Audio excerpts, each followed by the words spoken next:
నమస్కారం. నా పేరు మంజునాథ్. రాయదుర్గం నుంచి మాట్లాడుతున్నాము. ఈ రోజుకి 4వ రోజు సమ్మె కొనసాగుతుంది. రాష్ట్ర వ్యాప్తంగా రాష్ట్ర మేరకు ఏపీ మొత్తం స్టేట్ వైడ్గా సమ్మె చేస్తున్నాము.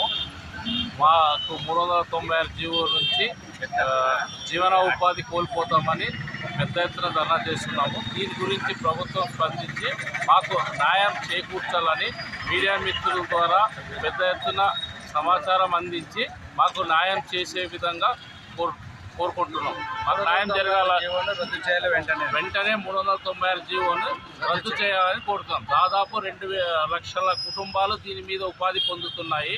గత 150 సంవత్సరాల నుంచి జీవనోపాధి పొందుతున్నారు ప్రజలందరూ. కాబట్టి ఈ జీవోని వెంటనే రద్దు చేయాలని కోరుతున్నాం.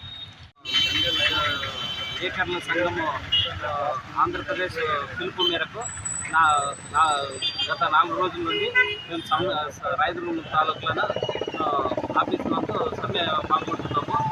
ప్రభుత్వం వెంటనే మాకు స్పందించి మా రైటర్లకు కడుపు పడుతున్న జీవోను రద్దు చేసి మా అందరికీ న్యాయం చేయాలని కోరుతున్నాము.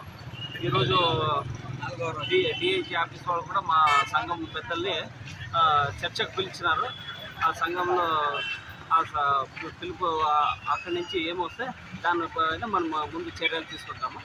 దీనిపై మాకు అందరికీ రైటర్లు కడుపు పడుతున్న జీవనం రద్దు చేసి మా రైటర్లకి జీవనోపాధి కల్పించాలని కోరుతున్నాము. 10 సంవత్సరాల రైటర్గా పనిచేస్తున్నాను. ఇంతవరకు బాగానే పనిచేసుకోపోయినాము. ప్రజలకు ఉపయోగపడినాము, మేము కూడా ఉపయోగపడుతున్నాము.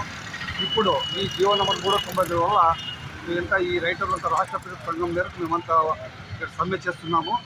ఆ పిలుపు మేరకు మేము ముందు కూడా ఉచితంగా చేస్తున్నాము. ఈ రైటర్ల కడుపు కొత్త జీవో నెంబర్ 395 వెంటనే రద్దు చేసి ఇక్కడ రైటర్లందరికీ ఉపాధి కల్పించి కొత్తగా ఉద్యోగాలు ఇచ్చినట్టు మేము కూడా సంతోషపడతాం. కాబట్టి ఇది వెంటనే రద్దు చేసి ఇక రైటర్లందరికీ రాష్ట్ర పిలుపు మేరకు మేము సమ్మె చేస్తున్నాం. రైటర్ గురించి ఒకవేళ చేయకపోతే ముందు మేము ఉచితంగా సమ్మె చేస్తాము. కాబట్టి తప్పకుండా ప్రభుత్వం మా పైన అందరిపైన ఇచ్చేసి మాకు న్యాయం చేసి ఈ 396 జీవోను రద్దు చేసి మాకు న్యాయం చేయాల్సిందిగా మనస్ఫూర్తిగా కోరుకుంటున్నాం.